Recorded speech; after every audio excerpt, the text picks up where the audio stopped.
अथ रुद्राष्टकम्। नमामि समीशाननिर्वाणरूपं विभुं व्यापकं ब्रह्मवेदस्वरूपम्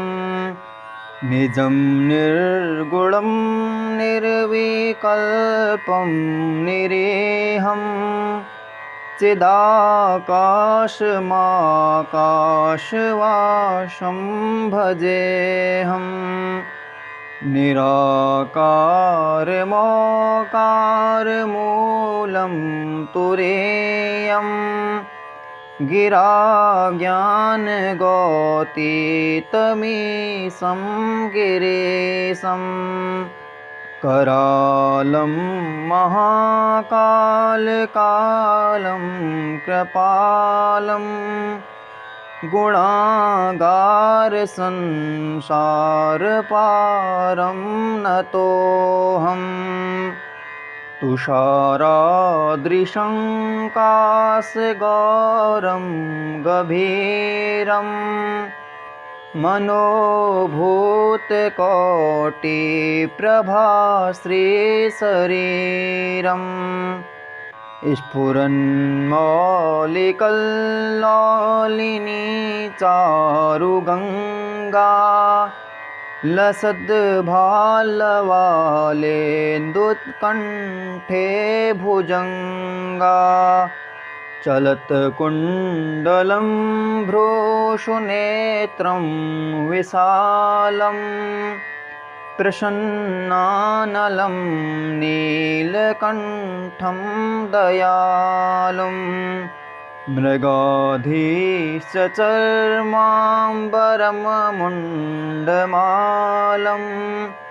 प्रियं शङ्करं सर्वनाथं भजामि प्रचण्डं प्रकष्टं प्रगल्भं परेशम् अखण्डम् अजं भानुकोटिप्रकाशम्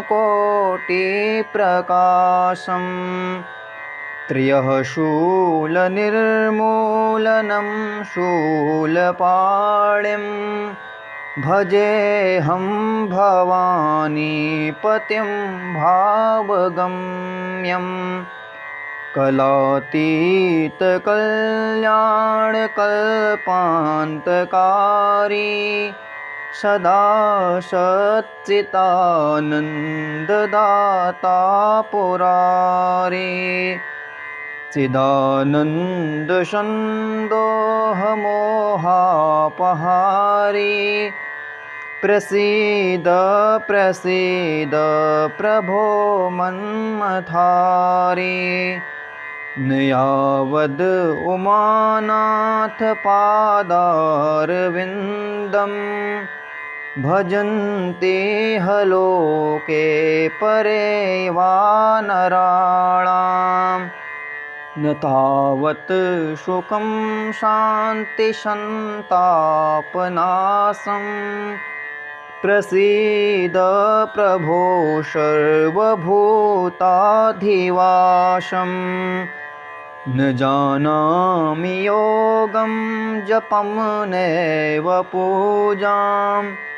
न तोऽहं सदा सर्वदा सम्भूतोऽभ्यम् जराजन्मदुःखोद्यतातप्यमानं प्रभो पाहि आपन्नमामीश शम्भो रुद्राष्टकमिदं प्रोक्तं विप्रेण हरतोषये ये पठन्ति नरा भक्त्या तेषां शम्भो प्रसीदति नमामि समीशाननिर्वाणरूपं विभुं व्यापकं ब्रह्मवेदस्वरूपं निजं निर्गुणं निर्विकल्पं निरीहं चिदाकाशमाकाशवासं भजेऽहं निराकारमोकारमूलं तुरीयं गिरा ज्ञानगौतीतमीशं गिरीशं करालं महाकालकालं कृपालं गुणागारसंसारपारं नतोऽहं तुषारादृशं काशगौरं गभीरं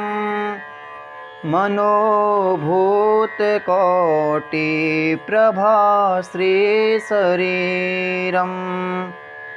स्फुरन्मौलिकल्लोलिनी चारुगङ्गा लसद्भालवालेन्दुत्कण्ठे भुजङ्गा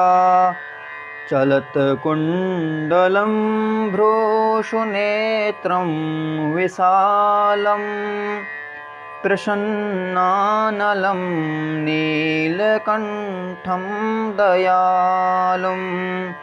मृगाधीश्चर्माम्बरमुण्डमालं प्रियं शङ्करं सर्वनाथं भजामि प्रचण्डं प्रकष्टं प्रगल्भं परेशम् अखण्डम् अजं भानुकोटिप्रकाशम् त्र्यः शूलनिर्मूलनं शूलपाणिं भजेऽहं भवानीपतिं भावगम्यं कलातीतकल्याणकल्पान्तकारी सदा सच्चिदानन्ददाता पुरारी चिदानन्दसन्दोहमोहापहारी प्रसीद प्रसीद प्रभो मन्मथारी न यावद् उमानाथपादारविन्दं भजन्ते लोके परे वा नराणाम् न तावत् सुखं शान्तिसन्तापनाशं प्रसीद प्रभो सर्वभूताधिवासं न जानामि योगं जपं नैव पूजां न तोऽहं सदा सर्वदा सम्भूतोऽभ्यम् जराजन्मदुःखोद्यतातप्यमानं प्रभो पाहि आपन्नमामीश शम्भो रुद्राष्टकमिदं प्रोक्तं विप्रेण हरतोषये ये पठन्ति नरा भक्त्या तेषां शम्भो प्रसीदति नमामि समीशाननिर्वाणरूपं विभुं व्यापकं ब्रह्मवेदस्वरूपं निजं निर्गुणं निर्विकल्पं निरीहम् चिदाकाशमाकाशवासं भजेऽहं निराकारमोकारमूलं तुरीयं गिरा ज्ञानगौतीतमीशं गिरीशं करालं महाकालकालं कृपालं गुणागारसंसारपारं नतोऽहम् तुषारादृशं काशगौरं गभीरं मनोभूतकोटिप्रभाश्रीशरीरम् स्फुरन्मौलिकल्लोलिनी चारुगङ्गा लसद्भालवालेन्दुत्कण्ठे भुजङ्गा चलत्कुण्डलं भ्रूषुनेत्रं विशालं प्रसन्नानलं नीलकण्ठं दयालुं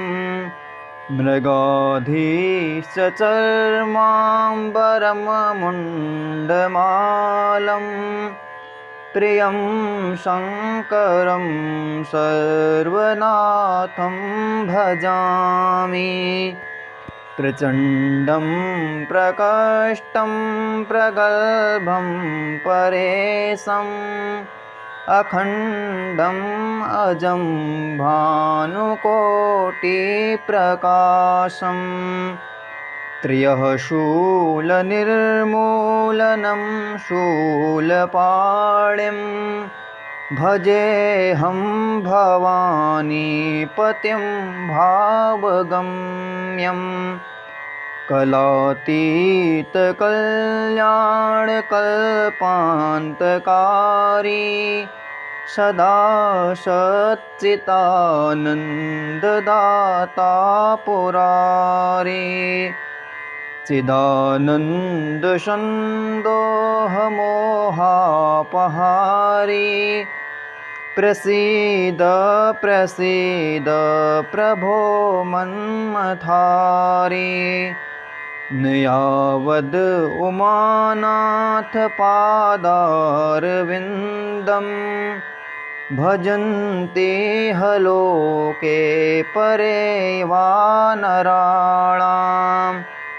न तावत् सुखं शान्तिसन्तापनाशं प्रसीद प्रभो सर्वभूताधिवासम् न जानामि योगं जपं नैव पूजां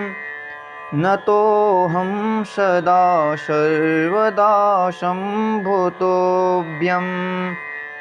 जराजन्मदुःखोद्यतातप्यमानं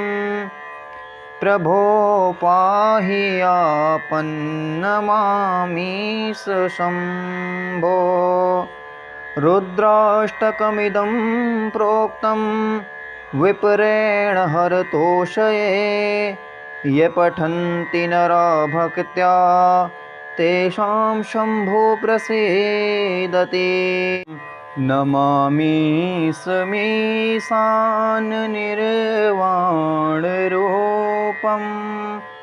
विभुं व्यापकं ब्रह्मवेदस्वरूपं निजं निर्गुणं निर्विकल्पं निरीहं चिदाकाशमाकाशवासं भजेऽहं निराकारमोकारमूलं तुरीयं गिराज्ञानगौतीतमीशं गिरीशं करालं महाकालकालं कृपालं गुणागारसंसारपारं नतोऽहम् तुषारादृशं काशगौरं गभीरं मनोभूतकोटिप्रभाश्रीशरीरम् स्फुरन्मौलिकल्लोलिनी चारुगङ्गा लसद्भालवालेन्दुत्कण्ठे भुजङ्गा चलत्कुण्डलं भ्रूषुनेत्रं विशालं प्रसन्नानलं नीलकण्ठं दयालुं मृगाधीशचर्माम्बरमुण्डमालं प्रियं शङ्करं सर्वनाथं भजामि प्रचण्डं प्रकष्टं प्रगल्भं परेशम् अखण्डम् अजं भानुकोटिप्रकाशम् त्र्यः शूलनिर्मूलनं शूलपाणिं भजेऽहं भवानीपतिं भावगम्यं कलातीतकल्याणकल्पान्तकारी सदा सच्चिदानन्ददाता पुरारी चिदानन्दसन्दोहमोहापहारी प्रसीद प्रसीद प्रभो मन्मथारी न यावद् उमानाथपादारविन्दं भजन्ति लोके परे वानराणां न तावत् सुखं शान्तिसन्तापनाशं प्रसीद प्रभो सर्वभूताधिवासम् न जानामि योगं जपं नैव पूजां न तोऽहं सदा सर्वदा सम्भूतोऽभ्यं जराजन्मदुःखोद्यतातप्यमानं प्रभो पाहि आपन्नमामीश शम्भो रुद्राष्टकमिदं प्रोक्तं विप्रेण हरतोषये ये पठन्ति नरा भक्त्या तेषां शम्भो प्रसीदति नमामि समीशाननिर्वाणरूपं विभुं व्यापकं ब्रह्मवेदस्वरूपं निजं निर्गुणं निर्विकल्पं निरीहं चिदाकाशमाकाशवासं भजेऽहं निराकारमोकारमूलं तुरीयं गिरा ज्ञानगौतीतमीशं गिरीशं करालं महाकालकालं कृपालं गुणागारसंसारपारं नतोऽहं तुषारादृशं काशगौरं गभीरं मनोभूतकोटिप्रभाश्रीशरीरम् स्फुरन्मौलिकल्लोलिनी चारुगङ्गा लसद्भालवालेन्दुत्कण्ठे भुजङ्गा चलत्कुण्डलं भ्रूषुनेत्रं विशालं प्रसन्नानलं नीलकण्ठं दयालुं मृगाधीशचर्माम्बरमुण्डमालं प्रियं शङ्करं सर्वनाथं भजामि प्रचण्डं प्रकष्टं प्रगल्भं परेशम् अखण्डम् अजं भानुकोटिप्रकाशम् त्र्यः शूलनिर्मूलनं शूलपाणिं भजेऽहं भवानीपतिं भावगम्यं कलातीतकल्याणकल्पान्तकारी सदा सच्चिदानन्ददाता पुरारी चिदानन्दसन्दोहमोहापहारी प्रसीद प्रसीद प्रभो मन्मथारी न यावद् उमानाथपादारविन्दं भजन्ते लोके परे वानराणाम् न तावत् सुखं शान्तिसन्तापनाशं प्रसीद प्रभो सर्वभूताधिवासम् न जानामि योगं जपं नैव पूजां न तोऽहं सदा सर्वदा सम्भूतोऽभ्यम् जराजन्मदुःखोद्यतातप्यमानं प्रभो